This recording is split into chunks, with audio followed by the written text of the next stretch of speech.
have the right number, right? Keep going.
I didn't say that. I hear the water dripping. 1, 2, 3. Alright, and we'll keep moving. Alright, everybody watch your head right here. It gets a little low. Literally. Keep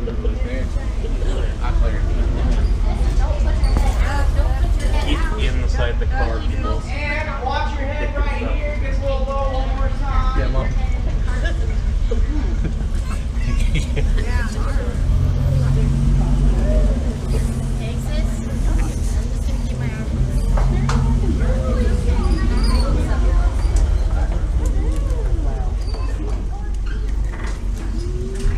Okay, so quick show of hands. How many people here have been inside a cave or have never been inside a cave? Your hands shouldn't be risen because we're inside a cave. Now, everybody raise your hands if you have been inside a cave. All hands should be risen because we're all inside a cave. And while your hands are up, go ahead and touch the ceiling here because this is the only spot of the cave where I can let you guys touch anything. If you need to stand up, go ahead. Sorry.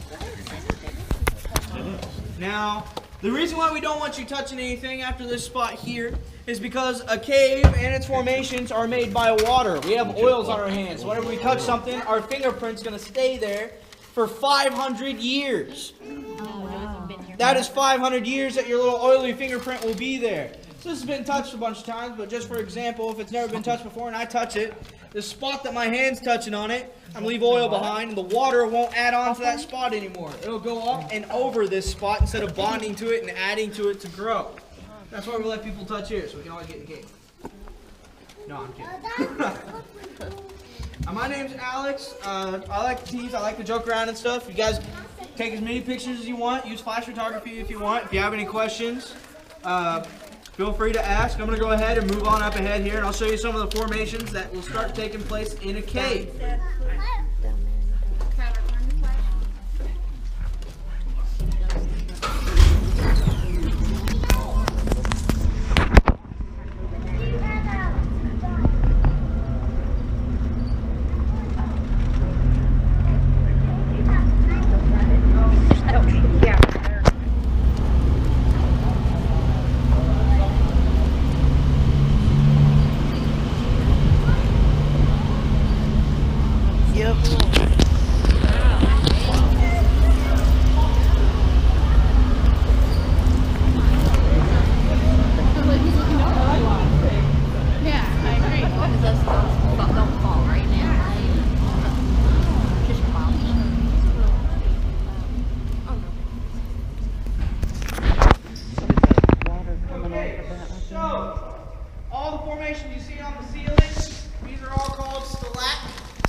This formation right here is still a stalactite, but we call it a cave drapery or a cave curtain. The only reason why it has a different name is instead of the water coming straight down, making spiky shapes like all these, it's been going at an angle, making it look like a closed curtain.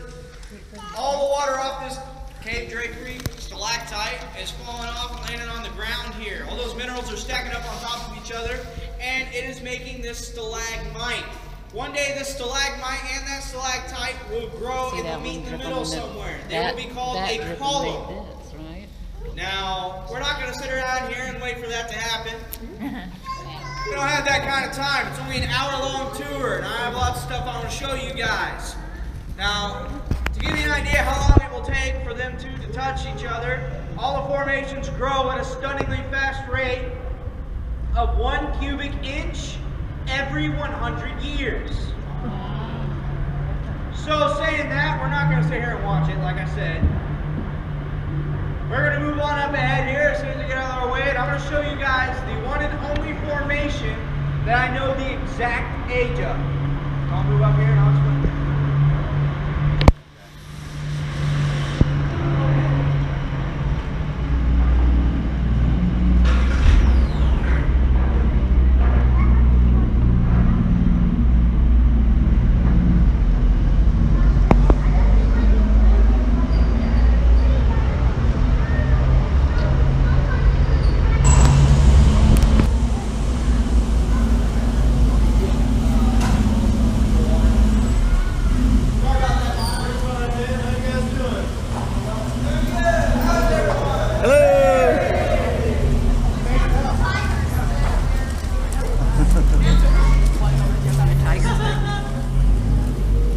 Okay, so you guys might notice there's this big well casing pipe right here. Back in 1941, the man who lived across the road got together with the guy who owned the cave, and they did their absolute best, several months of measuring to make sure this pipe doesn't hit the cave.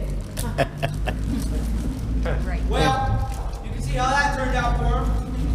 But the guy who owned the cave decided to leave it in here. He said, oh well, I'm too lazy to take it back out. And we're glad he was too lazy to take it back out because you guys see those formations up the top right there? Yeah. I know how old those little formations are. Now the first stages of a stalactite are called soda straws. It's because they are hollow in the middle. After about 7 to 8 inches in length, they'll start to clog up in the middle. When they clog up in the middle, they start growing more on the outside, bigger and longer. Right now, those are hollow on the inside. They're about 3/4 to an inch long on this side, and on that side, it's about 1/4 to an inch long. Now, I know how old they are because I know how old the pipe is. The pipe is the water coming down the pipe and making them grow. When the pipe wasn't here, they weren't there. It all works. They are 77 years old. So you can imagine if it took 77 years for them to grow, how long it took for this big old formation to grow. A long, long time. Now, the man who first discovered the cave, his name was John Knox. He did not explore the cave. He was the first discoverer. He was out hunting with his dog. Dog chased a rabbit into a rabbit hole, and dog didn't come out for a while. So finally, he got down on his hands and knees and crawled through that small hole. He crawled for about 5 feet. After crawling about 5 feet, he took 2 steps up, and he found himself inside a cave. That is how Fantastic Caverns was discovered. Now, he stood in what is called pure darkness, or cave darkness. There's only 2 locations in the whole world will ever get that dark. One is in a cave. The other is at the bottom of the ocean. Now, it is so dark that your eyes will not adjust to anything. You will go blind before your eyes can see anything inside the cave. So, I'm going to go up here and I'm going to shut the lights out on you so you can see what that's like. No one has a problem with that? No? Alright. Well, when John Knox left the cave, he kept the cave secret for actually 5 years, and he put an ad out in the Springfield paper. That ad basically said, I have a cave, who wants to come explore it? 12 young women were the first ones to answer that ad. He had no problem with that. He gave them 2 candles, pointed them out the rabbit hole, said have fun. Walked right back up to his house. They explored this whole cave with only 1 candle lit. Now they had a little device, a little science doohickey that they cooked up, and it helped them see the cave a lot better than 1 little light. I'll be able to show you guys that really complex device later. We're going to come back through here and I'll be able to show you that really complex device. Now, when those 12 women left, they told John Knox the cave is okay, it's pretty cool. So he started to sell tickets to people. You came up, gave them a nickel, you brought your own candle, and you came through the cave. Normal people didn't have this device. They didn't even know it was a thing. So they came through the cave with just 1 little flame. I'm going to show you guys what that looks like. So I'm also going to shut off the lights and let you see what 1 little light goes through in here. And that was the first tours I took to the cave. You get a personal tour. I like this one a little bit better.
Okay, now real quick, if you have a camera, if you have anything in your hand that puts off the light, just cover it up. If you have a phone, shut it off. If you're recording something, put your hand over that little red light or something, press it against you. Whatever, just get rid of the light so we can have complete utter darkness. Everybody ready? Yep. 3, 2, 1. Now this here is cave darkness. Take your hand and wave it in front of your face. See if you can see it. I did a little too fast. I could have caught all of you. Alright, so this is what John Knox walked into when he came into the cave.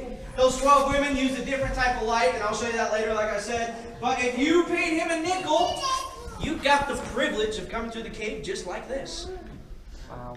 Now, you didn't want to give your kid this candle as you come to the cave because, you know, Dad, look at that.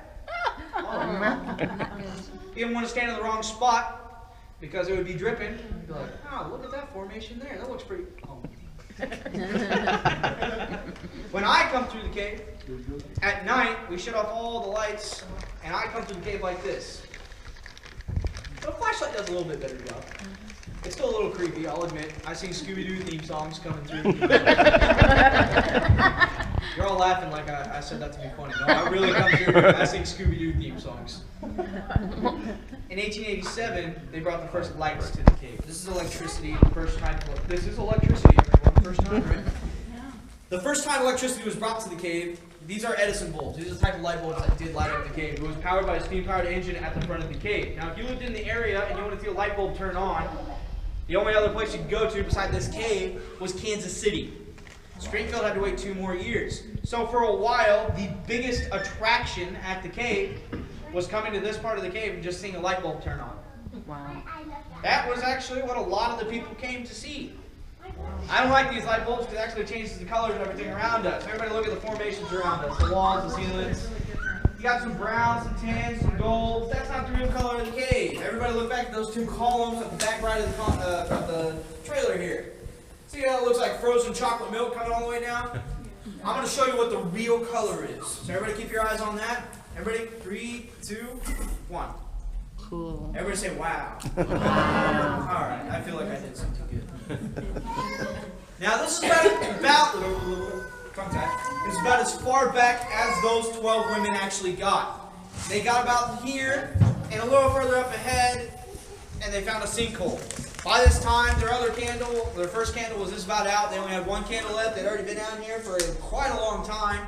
They had explored just about everything they could, and they said, we're done. We're not going to cross this sinkhole. We don't want to. So they turned around and headed out. On the way out, they wrote their names up on the wall. The names are still there. It is the original writing, and we will be able to see it. But we're going to go forward here. We're going to talk about some stuff, turn around, and we'll head back, and I'll show you those women's names next. Does everybody have any questions real quick before we go? Nope. All right, let's go.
Alright everybody, this here is the bigger sinkhole.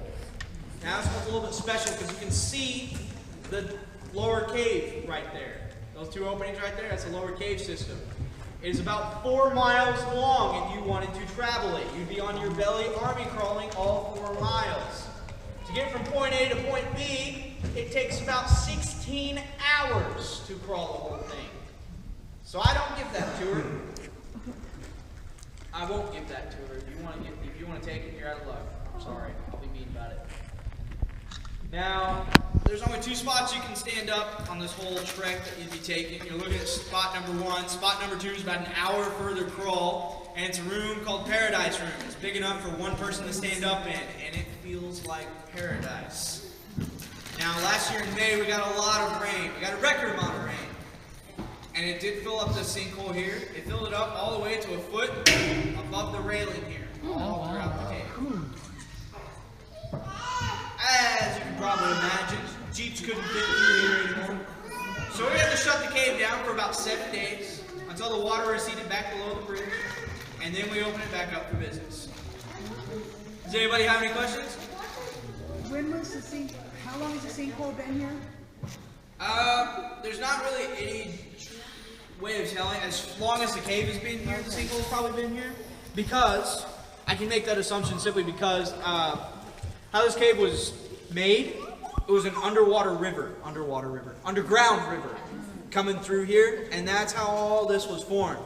But it was never like a giant, strong, roaring river. This was just kind of like in the middle. So a part of the river would come through here, then it would go up and over. Now, it emptied into these sinkholes right here. So it's about as old as the cave is. That's about how old these sinkholes are. So otherwise, if the sinkholes were never here, there would probably still be water in this portion of the cave. Does anybody have any more questions? Nope. All right, so I'm gonna move on up ahead here, and I'm gonna show you guys a quick little video. The guy in the video is a scientist. He does work here in the cave. He's a hydrologist. He knows about how the water moving through the cave affects the cave. He's going to explain all that to you. It is a true blue drive-in movie theater. Not a lot of those around anymore.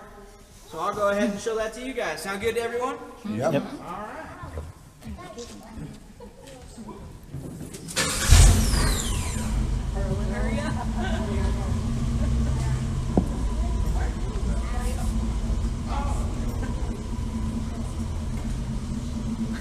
Hold on.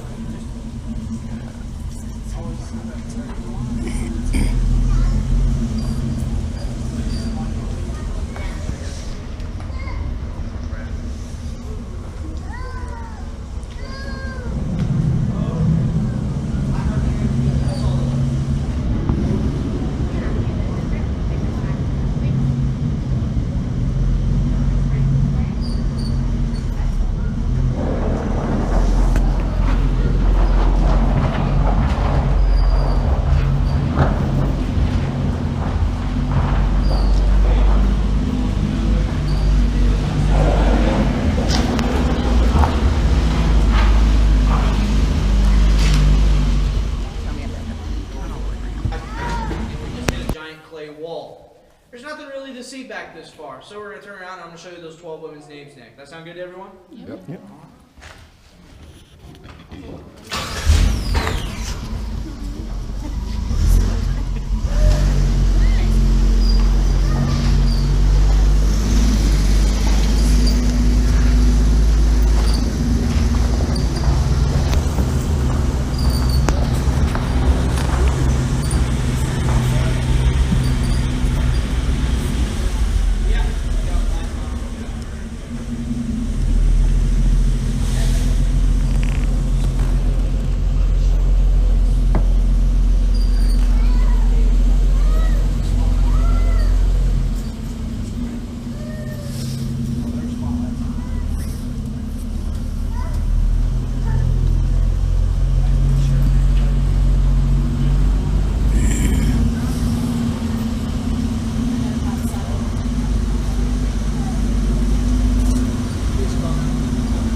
Further up ahead here, watch your head against the rock. It does jet out a little bit on the right side.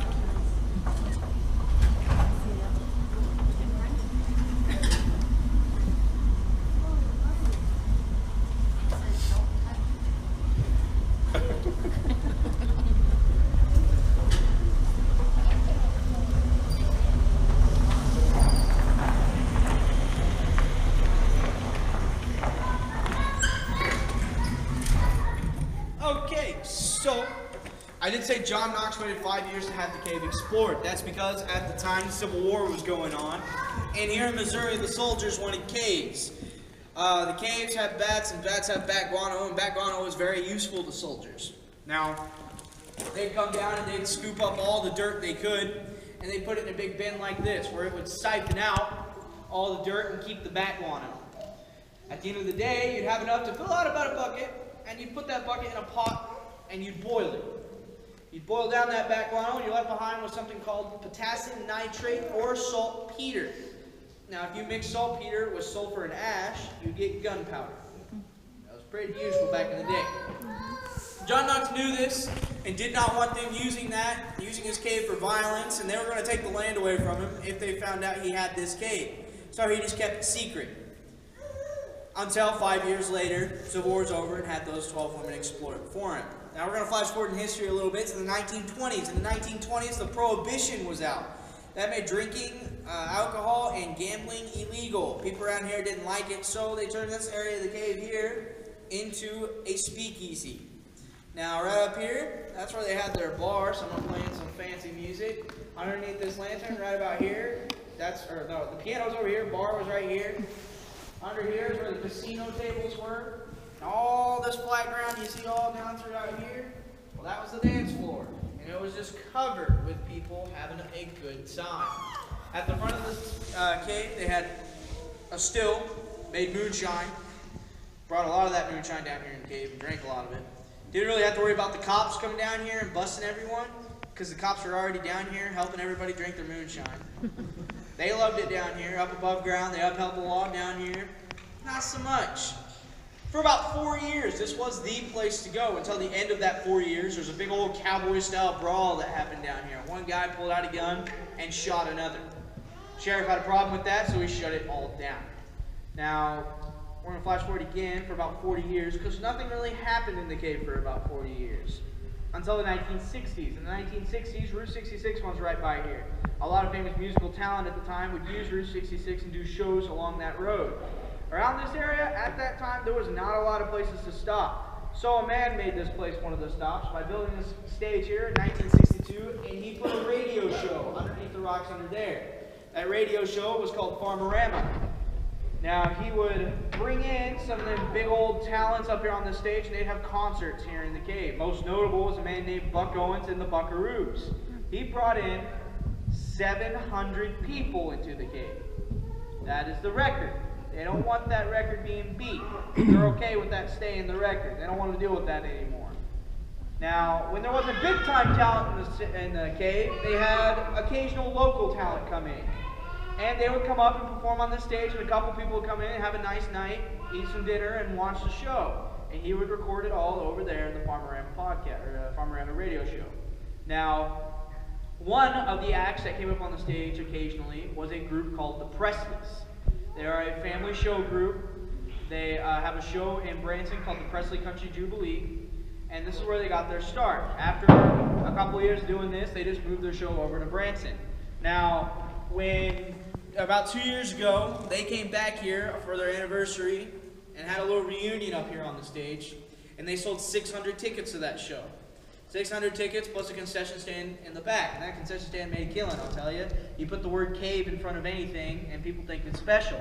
They're selling hot dogs and hamburgers. Oh, I'm sorry, they weren't selling hot dogs and hamburgers. They were selling cave hot dogs and cave hamburgers, so people thought they were a little bit more special.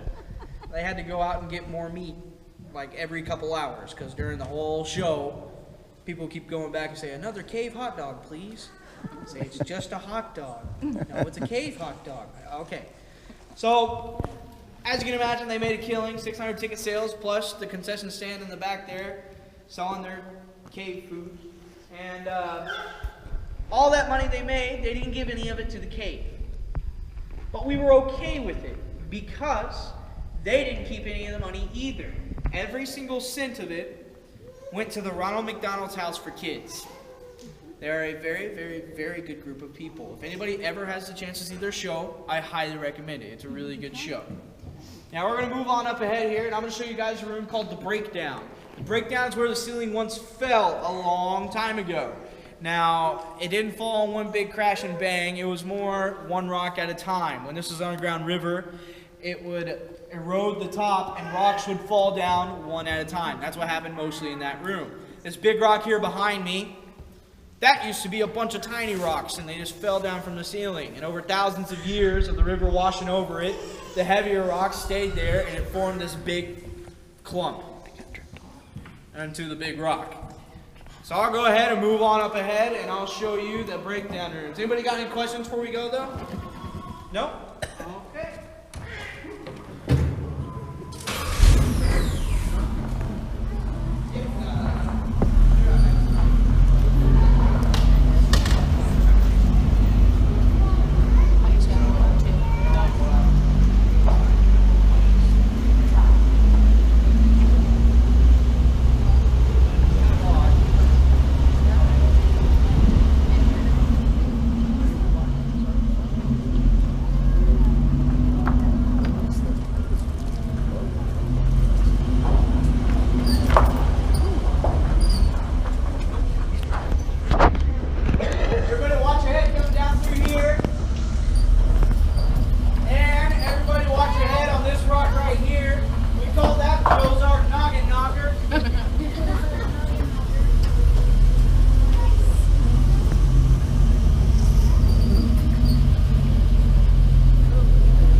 Okay, so everything you see over here on the ground was once on the ceiling.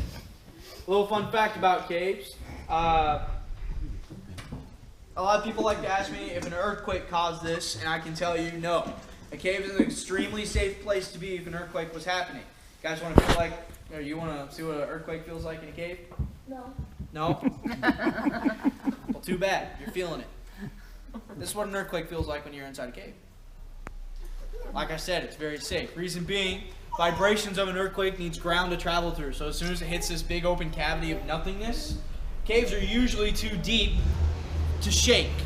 So as soon as it hits this big open cavity of nothing, it'll just continue to go up over us and shake everything above us. We would not know an earthquake was happening. We can't hear it, can't feel it, we'd have no idea. That's why we always have radios in our Jeeps, just in case. They'll radio down and tell us earthquake's happening. We'll just stay down here until it's safe again. Now, earthquakes are not very common here in Missouri. Tornadoes are more our speed, but even tornadoes don't affect the cave too terribly much. So, severe weather, all except for a lot of raining, because flash floods can happen. Other than that, caves are a very safe place to be.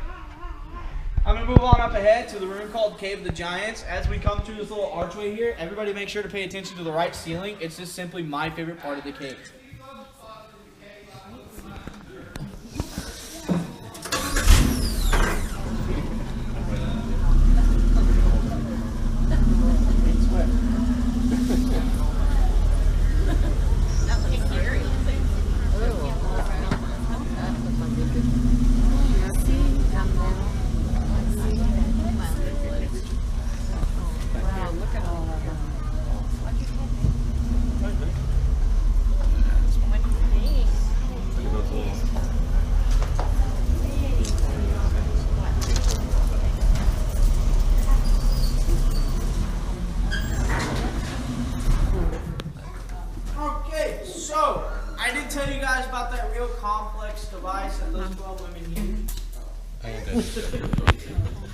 See how complex it is?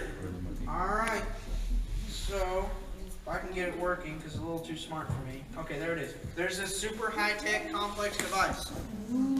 I know. Ooh, ah. All right, better hold on to your seats for this part. Inside of a can. Woo! I know, right? They had to explain it to me several times. Now, this is actually pretty useful going through a cave. It is actually kind of neat because if I carry a lantern in a cave and I slip and fall and drop that lantern, it's going to crash, start a small oil fire maybe, but I cannot start a flame back up in that lantern. Torch, it wasn't too terribly useful because if I had to crawl through a small tunnel, then I'm going to be having smoke in my face depending on the size of the torch. This was probably the best way that they would explore caves back in the day. As you can see, I can get pretty rowdy with it. See? That flame will not go out. Now, I'm not saying if I tripped and fell that that light will still be shining, but you guys just saw I can get pretty crazy with it. If I tripped and fell on my back and I dropped this and it rolled away from me, there's a pretty good chance that that light will still be going. Plus, you can see it gives off a pretty good decent amount of light. Wow. I call it an incandescent light. Oh. I worked on that joke for 2 weeks. And that's the only laugh I get. I'll take it. Now, I am actually going to go down there. And I'm going to show you guys the first path that the wind came through the cave. Now, this is the first room that they saw. And you're going to get to see how they saw it. Give me a second to get down there.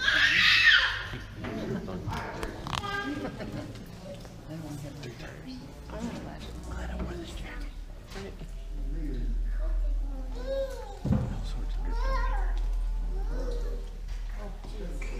Alright, so those 12 women actually started up there. They decided to stick to the left wall for as long as they could. That way they could follow that left wall, turn around, look at the right wall, all the way back out. So they came down this little path here. And you can imagine, they came about to this spot here, and they did not expect this. They crawled through a small hole. They did not expect to walk into a massive room. So they saw everything for the first time like this. They saw these two columns here and called them the twins. And they kept moving. They crawled up over these rocks here, went up over the top, and crawled over the top. That's where we got our picture taken. And they continued about the way over the cave, through the cave. Now we get to see the cave a little bit differently than they can. So I'm going to see which ones you guys prefer. So this is how they saw the cave. And this is how we see the cave. I think y'all like this one.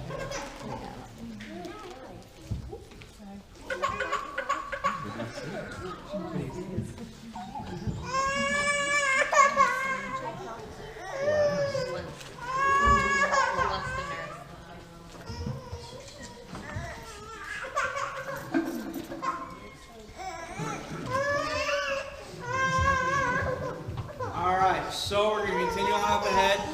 I'm going to be able to show you guys a formation called the spiral staircase. And then we're going to exit the cave, and it's going to get a little low as we exit the cave. But before we see either of those things, all you guys over here on the driver's side, it's about to get very low. In fact, it's so low, I'm going to say, all you guys on the driver's side, look at the people across from you. Introduce yourself. Because you're about to be in their laps. Bending over. No, but seriously, it does get, it'll get it at its lowest it's ever been in the cave. It's not too terribly bad. I do it all the time. I only hit my head like every day, so it's okay. No one liked that. And I will also be able to show you a bat up ahead. Now he's kind of hard to see, and he's kind of off to the right. So I'll have to wait till I open the door so I can get the whole Jeep up to a spot where everybody can see it. But there's two types of bats here in this cave. There's Missouri brown bat and there's a tricolor. Missouri brown bat we won't get to see. It stays down in the lower cave. The one we will get to see, the tricolor, is about the size of your thumb. And to be honest, if I had to explain what it looks like a hairy chicken nugget. You don't believe me? Just wait until I pull up and you'll see it. All right. Like when we first pulled in, I saw a bat flying around. Would that be the same kind of bat? Oh, you did see a bat flying around? Yeah. I didn't see one flying around. Yeah, those Missouri brown bat, they stay down in the lower cave. They don't really like it up here, and they are rare, very, very, very rarely up here. So it may have been. Was it bigger or smaller? Smaller. Smaller. It was probably the tricolors. Those tricolors, they like it up here where it's most wet. This little portion of the cave here is where the mosquitoes will come in. They won't go back any further. And those little bats eat their own body weight in mosquitoes. So every night too. So I love them. I wish they're a little bit bigger so they eat more mosquitoes. I wish they were roughly the size of a semi-truck or something like that. So everybody ready to keep moving? Yeah. Alright, let's go.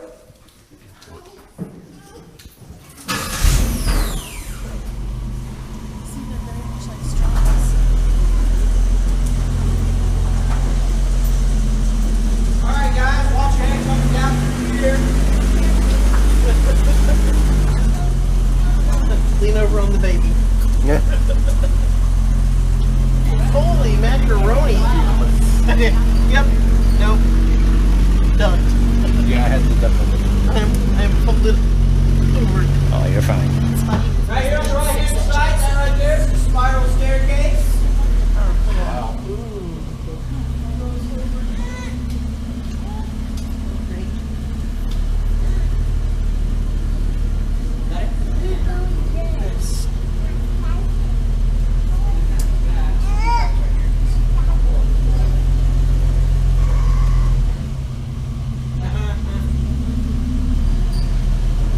Oh, right here. Right there, just hanging. Right here. Oh. He looks like a little slug hanging off.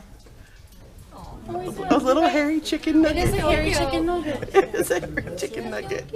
I'll pull on up the head, but for you guys at the front here who can see it, it's right here. He's a hairy chicken nugget. Yes, he is. Oh. Now, I'll pull up ahead a little bit so you guys in the front here who can see it, keep your eye on it so you can point it out to the people in the back. Sound good? Yeah. Alright. I'll move very slowly.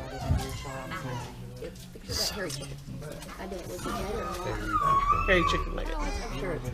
Yes.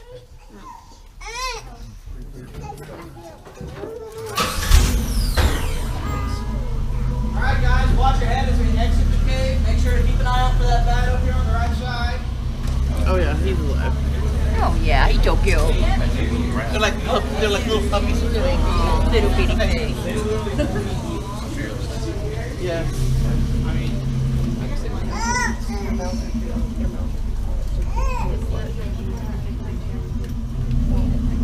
Yeah. Yep, I had to. Duck a lot. Recommend.